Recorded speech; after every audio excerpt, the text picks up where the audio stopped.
talking to Rosie Flores. So Rosie, is this your first time playing South by Southwest?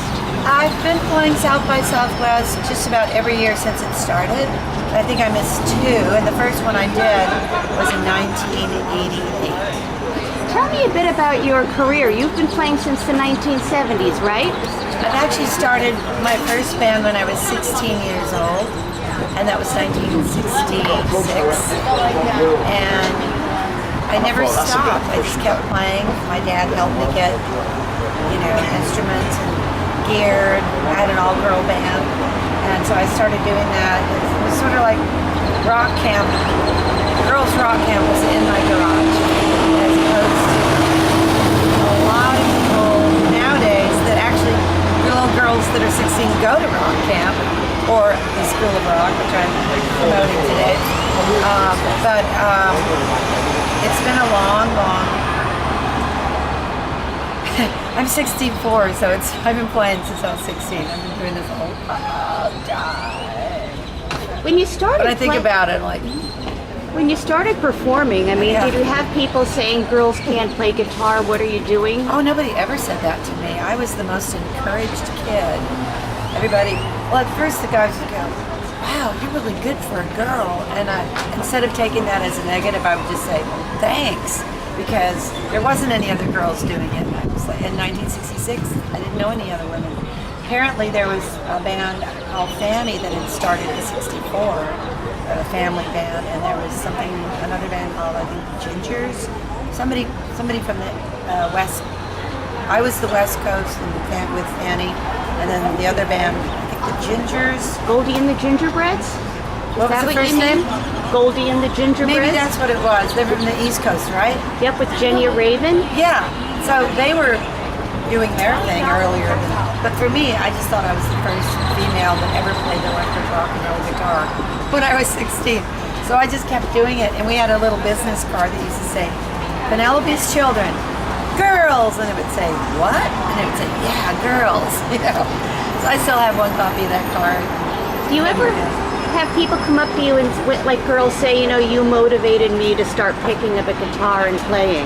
I get a lot of females that, just compliment me, and they say that I really inspire them.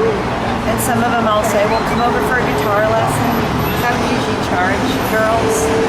I'm on a mission to get more women to play.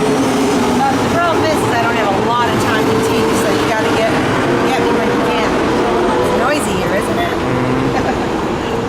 Congress Avenue, South by Southwest. I'm wondering also, you recorded with Janice Martin, one of the first female rockabilly singers. What was that like? It was wonderful to work with her. She was a stone pro in the studio.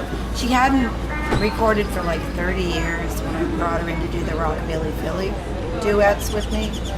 But the last year that she was alive, I was able to produce a whole record on her. It's called the Blanco Sessions. BLANCO. That's because we recorded it in Blanco, Texas, and I used an Austin band, like the best musicians I could find, the best rockabilly guys. And, it's a great record. It's on Cow Island Music. Who were your own role models as a performer? Well, I grew up and I was influenced by everything that was on the radio every decade of my life. In fact, my last Bloodshot record is supposed to show every decade that I was playing guitar. So I've got surf music, I got the Beatles influence, I got Rolling Stones influence, I got punk rock influence, stone country influence. So every one of those, I had people that I adored from each genre. If it wasn't like the Beach Boys for the surf music and Dick Dale, and then into the 60s it was all the British rock invasion from Jeff Beck, of course the Beatles, but Jeff Beck and Jimmy Page and all that stuff. Because I used to play guitar, I was already trying to pick stuff up when I was 15 and 16. There are a lot of women influences that I could say, like Tammy Wynette. I used to try to sing like her, and I also used to try to sing like Linda Ronstadt. And I was more from the heart kind of singing rather than mean, I appreciate Joni Mitchell now, but I didn't really identify with her voice back then. Maybe Joan Baez a little bit. And God, where are all these people coming from? It's like selfie. And you know, guitar players, female singers, songwriters, Guy Clark. Love Joe Ely. Love Jim Lauderdale's writing. I mean, just people I grew up with. You know, so been lucky. Jack Tempchin, I grew up with him. So I've had a lot of great mentors to work with as a songwriter. Mentors as, you know, guys teaching me guitar. But nowadays you can go on the internet and get all your mentoring for free and stay in your own home. So it's pretty cool. Tell me a bit about your involvement with School of Rock. Well, this particular place was out near the San Diego area, North County, and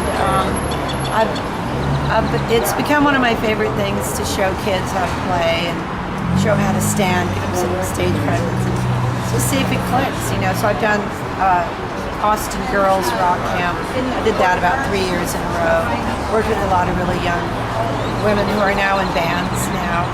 And you know, if you go to a school of rock or something like that, you learn how to promote yourself. You're not just learning how to play an instrument. You're learning how to promote yourself, how to get along with other people, the psychology of being in a band. You know, there's so many things that I had to learn on my own, and I made so many mistakes, not having teachers guiding me.